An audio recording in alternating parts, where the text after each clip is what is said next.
Thank you, Mr. Senate President, distinguished colleagues. Let me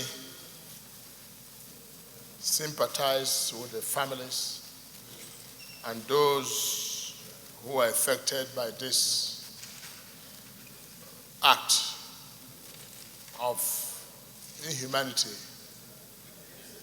to men experiencing just recently. Mr. President of the Senate, the issue of insecurity in Nigeria has remained a recurring event that seemed to have no solution to it.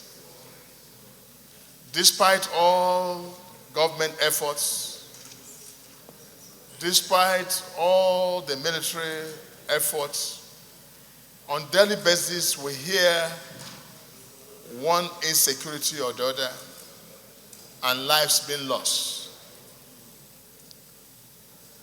The worst feeling of any citizen of a given country is to have a feeling of insecurity. Gradually, it's coming to our doorsteps, no matter how highly placed you are. Everyone seems to be living in fear in this, our great country. It is either attack on prison in Imo State, or attack on prison, correctional center in Jos, or police station, or killing people. So, we are given different definitions to it. We argued in this place, saying that we need to restructure the security architecture. That has been done. We have argued that we need to vote more money to the security department. That also has been done. We have done literally everything that we need to do. And it has resulted to the blame position now.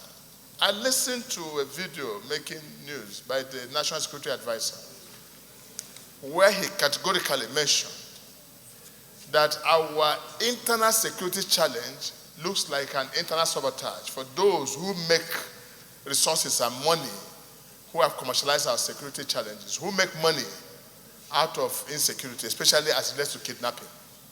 That statement of his seemed to have carried a lot of weight. Because I still wonder, why are some of these young men, probably not up to 100,000 in number, constantly defeating over 200 million people? And what would be the interest of somebody attacking a prison, correctional center in Jos? Could we say that's as a result of poverty? Or is it as a result of hunger? What is the interest? I think if we do not trace back to what is really the causes of this, we might be chasing shadows. A time has come that this nation should retrieve and re-strategize to find out what is truly causing the insecurity in Nigeria and who is responsible and how does it come about. This will help us in no small way. I heard my colleague here did mention that we have about 1 million security agencies to handle 200 million people. But I do know that 15, 20 years ago, we had less than 400,000. And we're about 150 million. And yet there was security in this country. Before we kill ourselves, before we destroy ourselves, I think we should look beyond this supply of arms and strategies and take our time to invest more on intelligence. Lack of intelligence mostly is our major problem. I don't know who are the military intelligence, police intelligence, and all the security intelligence. We need to dwell on the part of intelligence, because if we have enough intelligence gathering on what is happening in this country, it might help us. And accusations, abuses, either of government or security agencies or anybody will not help at this point. My suggestion, Mr. Senate President, and I've made 2 suggestions. One, can we create a special department here to address issues of intelligence gathering, to find out the resource. And secondly, it might look crazy, but I think what we are going through now is good enough to call up for a day or a week set aside by all Nigerians, parents, youths, everybody, to come out en mass wherever we find ourselves, in villages, in towns, senators going back home, federal house members going back home, ministers going back home.